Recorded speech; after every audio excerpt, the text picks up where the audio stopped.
Welcome to Jurassic Park. I always wanted to say that. This place has nothing to do with dinosaurs, but it offers you a glimpse at the lives of the Neolithic people that used to live here. You can even enter a house.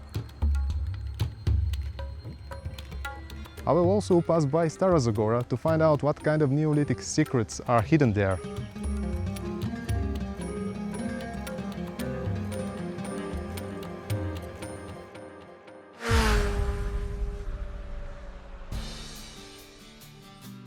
Where am I?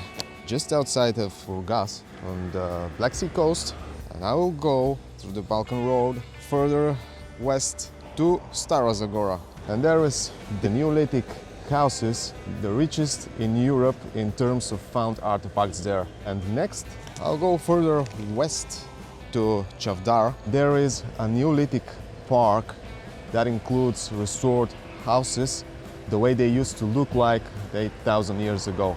So let's hit the road.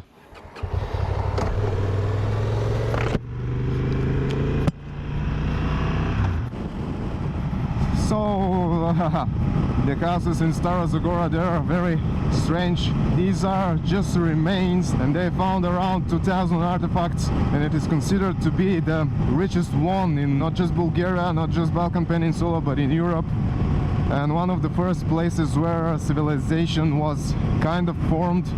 But to be honest, I don't really trust these statements. Well, at least not until I check the place myself. I will have to head to Stara Zagora or Old Zagora, to the old houses.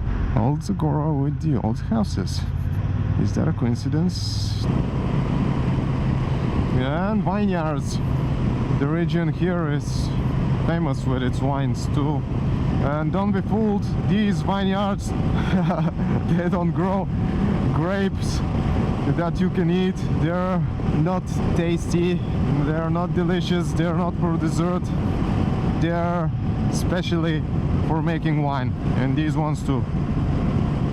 Don't ask me how I know it, let's just say I know it. And yeah, I tried it. Kind of curious person. Now to find the road to Stara Zagora, 58 kilometers, which is close. I'm almost there. And during the excavations, what they found there was a house on 2 floors, and every room was equipped with a fireplace, and some more stuff were found, like vessels for eating, cooking. So yeah, they had some sort of pretty well developed crafts back then.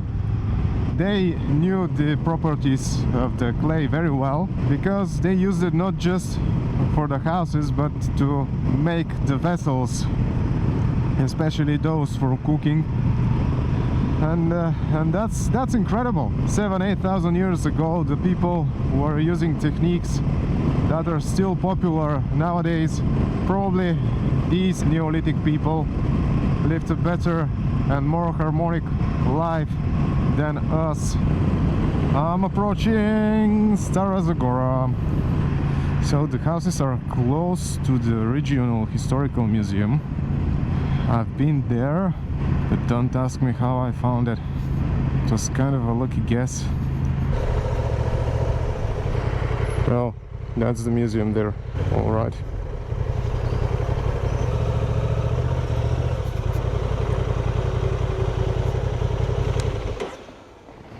Finally, it says the Neolithic Dwellings Museum. Go down.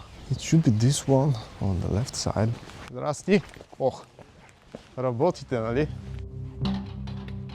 Whoa, there they are. 8,000 years of history right in front of me. This place is so significant that even the BBC came here to film a documentary called The Dawn of Europe. Many historians consider this to be the very first true civilization on the European continent. This is where humans stopped running around as hunters and settled down as farmers, growing the oldest wheat in Europe. And this house It used to be 7 meters high, basically a Neolithic skyscraper. The walls were built using wooden posts and interwoven branches heavily plastered with clay. The roof above was made of straw. But what's truly extraordinary is that this home had 2 floors, 3 rooms in total, which sheltered 3 separate families under one roof. Back then, society was ruled by women. It was a matriarchy. The woman was the center of everything, responsible for keeping the tribe fed. Right here you can see the exact stone slabs where they used to grind the wheat into flour to make bread. Next to it is the furnace, a dedicated corner for resting, and right on the wall a sacred ritual altar where they kept their clay idols and figurines. But what if I tell you that most of these figurines actually survived? Through this staircase we'll get to one of the biggest surprises in the world, I'd say. Down here the museum displays the actual clay vessels, pots and dishes that we were talking about, the exact ones used by these families for cooking and eating 8,000 years ago. This is one of the most astonishing artifacts here, the Neolithic Sphinx that is 2,000 years older than Egypt. This small figurine symbolizes the mother goddess, and the seashells were the Neolithic jewels back then. And this little bracelet is another candidate for the title Oldest Gold in the World.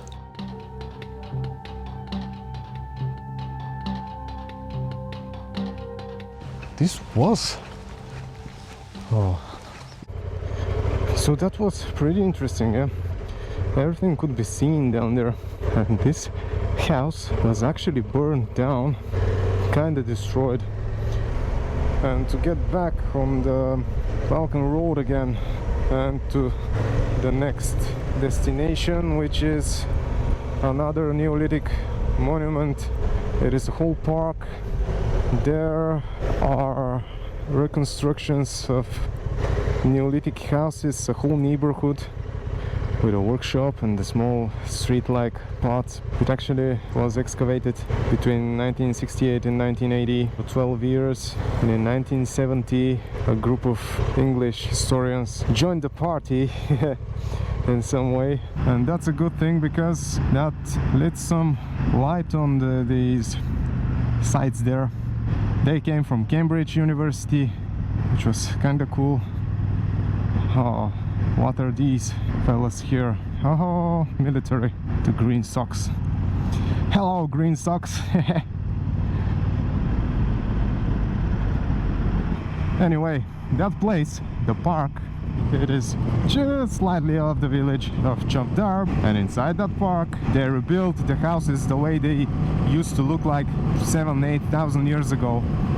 And another interesting fact is that they offered room for accommodation. You can spend the night there for some small amount of money, but the rule is that you should bring your own sheets and sleeping pillows because they don't have any. Would I try it? Well, I can't say for sure. And here the views are pretty amazing too, especially here from the bridges. You can see what kind of views there are. And that's not all. There are more extreme sports enthusiasts, or they're professional actually, come here and perform bungee jumps. You can see what kind of view this is. And funny thing about this park is the archaeologists found it by accident. They were preparing the soil for fruit trees, and suddenly some artifacts started coming out. And the Bulgarian archaeologist Georgi Georgiev came here and started digging. So these people here were probably one of the first civilization in Europe. As I saw in Stara Zagora, they had jewelry made out of seashells, and now we can go and find as many seashells as we want.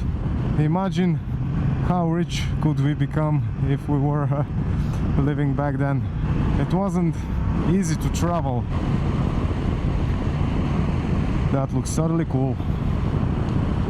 And what I can say is that it makes sense, the locations of these villages. Yeah, I include the Stara Zagora houses. The locations that they were choosing back then are pretty smart. And these some sort of valleys between, this should be Sredna Gora behind the Balkan mountain. So they chose this area here that is between the two mountains that stop the winds, and the climate is suitable for almost everything. Yep. Topolnitsa, go right. That's where I'm going. Right. Easy there, buddy. And there are different attractions here. Yeah. Oh, I'm not the only one.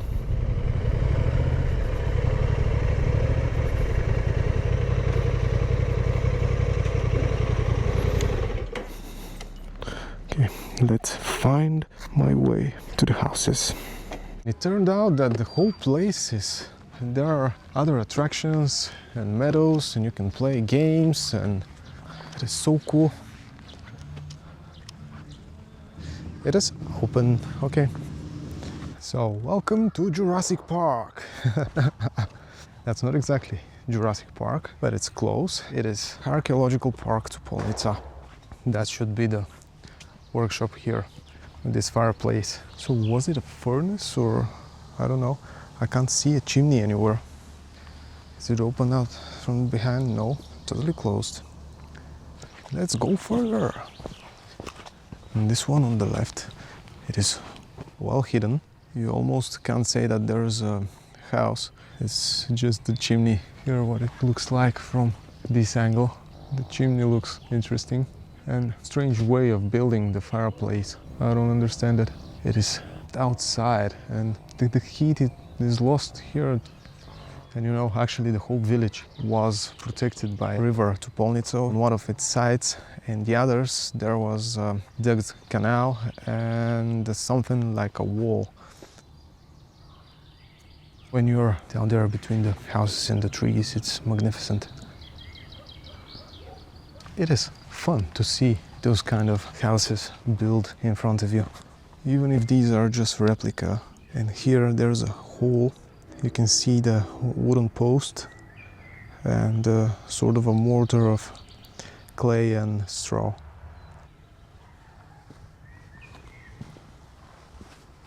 And that's what it looks like from the window, and only one window. I don't know why. And that's what it looks like inside. The fireplace and small table with small chairs close to the fireplace. That is a common thing. So this is the bed, I guess. There's a shelf. It's pretty dark inside, so probably without fire there would be no light at all. And further there is some sort of a Indian house. And there is one more house here. Let's see. That's Neolithic house Topolnitsa. And this is a bit different. That's a different fireplace, pretty different than the others. And the bed here is on the ground. And this is a lot bigger. It feels great, I must say, especially when I walk here in the vegetation and the houses. That is great. One bonus place, Saint Petka Chapel. It's up there. This whole area actually was named after Saint Petka. It is a very popular saint in Bulgaria. And you know, 8,000 years ago, people were shaping small clay figurines to connect with their gods. And today we built our temples. I guess we're not so different after all. I'm back at the bike, so this is the end of the episode. If you liked it, hit the thumbs up and consider subscribing. I'm going to wrap it up. See you in the next one. Welcome to the riot.